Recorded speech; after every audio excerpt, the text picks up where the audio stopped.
Venezuela sits on some of the largest proven oil reserves on Earth, but its refineries are collapsing. Once designed to run around the clock, many of these plants now operate at a fraction of their capacity, or sit nearly idle. Not long ago, this was the heart of a petrostate that dreamed of turning vast reserves into lasting prosperity. Years of underinvestment, mismanagement, and sanctions have left equipment corroded, leaking, and far behind modern safety standards. Control rooms that once coordinated hundreds of thousands of barrels per day now struggle to keep a fraction of that moving. Oil output has fallen by more than 3/4 from its peak, while refining capacity in some complexes has dropped to around 10% or less. On paper, the country holds around 300 billion barrels of crude, yet many of its biggest refineries now operate at only a fraction of their designed capacity. Explosions and fires, like the deadly Amuay disaster, exposed just how fragile and poorly maintained parts of this system had become. With sanctions slashing exports and buyers walking away, storage tanks filled up with low-value fuel and unsold crude. Today, Venezuela's oil industry looks like this. While refineries abroad run flat out, these once flagship plants struggle to stay alive. Venezuela's heavy crude is a perfect match for many U.S. Gulf Coast refineries, if the fields and refineries can be revived. Nice. Analysts estimate that bringing Venezuela's oil output back toward historic highs could require around $10 billion per year. Public speeches talk about rapid turnarounds, but real engineers see a long, step-by-step rebuild measured in many years, not months. Pipelines, towers, storage, power, and safety systems all need major work, and together the bill easily climbs into the tens of billions. Headlines frame this as a dramatic power shift, the U.S. taking back oil rights and sending its companies to rebuild a collapsed industry.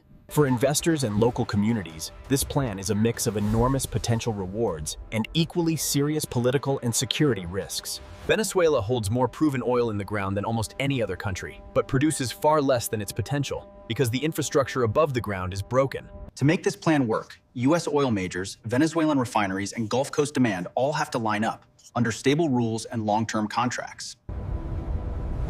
The question now is not just political control, but whether anyone can truly rebuild these refineries. Decades-old pipelines like these would need to be inspected, repaired, or replaced before flows can safely ramp up. Modern upgrades would add sensors and automated leak detection across every critical line.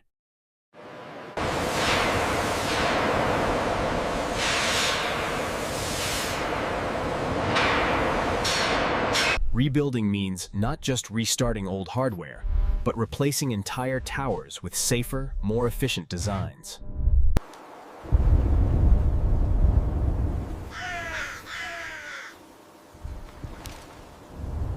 Safe storage would depend on modern level controls, overfill protection, and dedicated fire systems.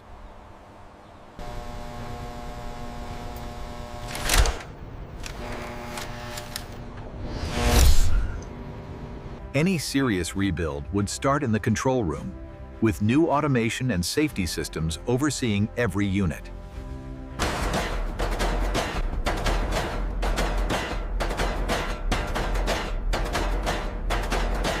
Converting Venezuela's heavy crude into high-value products will depend on renewing these core conversion units, not just restarting what's already broken. This used to be one of the largest refining complexes in the world, but today it runs at only a fraction of its original capacity. Delays in major maintenance, failing seals, and emergency patch jobs have become common across many of these units. At Amuay, a leak from a pump seal allowed flammable vapors to gather for nearly an hour before they found its ignition source. Investigations pointed to poor maintenance, postponed shutdowns, and inadequate emergency response as key factors behind the scale of the tragedy. Workers and engineers have spoken of canceled maintenance turnarounds, missing spare parts, and a chronic shortage of equipment needed to keep units safe. In some areas, theft of metal and parts has compounded the damage, leaving critical lines patched and vulnerable. Instead of full structural rehabilitation, some supports and cable runs have been cannibalized or propped up with improvised solutions. Frequent power outages and unstable utility systems have repeatedly forced entire refineries offline, sometimes for weeks at a time. When the lights go out here, fuel production stalls, domestic supply suffers, and any hope of export revenue slips further away. To move from this fragile reality to a stable, high-capacity refinery network will require far more than a simple restart. With exports slashed by sanctions and blockades, Venezuela's onshore tanks have filled up with residual fuel and unsold crude. The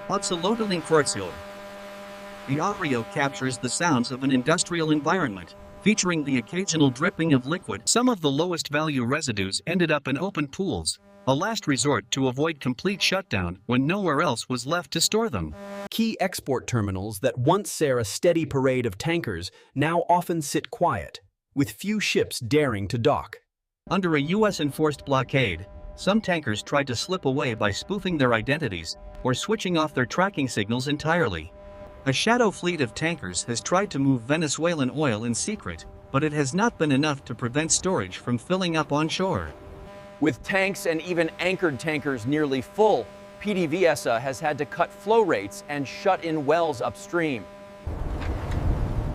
In some regions, pump jacks that once ran non-stop now stand silent, not because the oil is gone, but the embargo doesn't just hit exports, it cascades through the entire system, filling tanks, forcing output. Any plan to rebuild these refineries must first unlock the storage and export bottlenecks created by years of sanctions and an active blockade. Engineers looking at this system don't see a quick restart. They see hundreds of separate projects that all have to work together to bring these refineries back. First come inspections, mapping every weakened pipe and corroded joint to decide what can be repaired and what must be completely replaced. Rebuilding the flow lines means thousands of meters of new pipe, cut, welded, inspected, and shipped back to the coast for installation. Piece by piece, outdated equipment has to be cut out and swapped with new assemblies, a slow, heavy, and expensive kind of surgery. Upgrading core towers can boost yields and efficiency, but it requires full shutdowns, careful internal work, and significant new investment. Before any restart, digital models and simulations test how upgraded equipment will behave, reducing risk when the real plant comes back online. Reliable power is non-negotiable. Modern transformers, switchgear, and protection systems are... Once refineries are rebuilt and power is stable, the question becomes, who gains most from Venezuela's heavy crude coming back? Many U.S. Gulf Coast refineries were built and upgraded to process heavy crude streams, exactly the type of oil Venezuela has in abundance. These refineries can turn discounted heavy crude into high-value products, making additional Venezuelan barrels. For refiners, more discounted heavy crude usually means better margins. But for competing suppliers, it can mean painful price pressure. Canadian heavy crude stepped in while Venezuela was offline, but a revived Venezuelan flow could challenge that position in the U.S. market.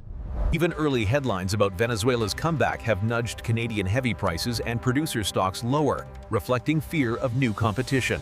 For U.S. refiners, every extra barrel of discounted heavy crude is an opportunity to improve margins and reduce dependence on other suppliers. But will refiners and traders may gain, producers in Canada and some Asian buyers could lose ground, and the impact in... For people living next to these refineries, the stakes are simple. Jobs. If massive investment arrives, it will still depend on the skills of local engineers and technicians who know these plants from the inside. A rebuild would blend new steel with old crisis, turning largest into... On paper, agreements can promise billions for rehabilitation, strict standards, and local jobs, but only sustain... If these projects move forward, every barrel of revived Venezuela oil will travel a long, complex path. Even optimistic analysts talk about years, not months of work, with a decade-long horizon to fully rebuild Venezuela's oil system. Some energy experts estimate roughly $10 billion a year for a decade, around $100 billion in total. If politics stabilize, sanctions ease, and money actually arrives, forecasts suggest exports might creep back up. But infrastructure alone is not enough. Lasting recovery depends on stable governance, clear contracts. Decades of policy swings, nationalizations, and legal disputes have made investors wary. Some of the very firms now being courted to return are still owed billions from the last round of nationalizations and asset seizures.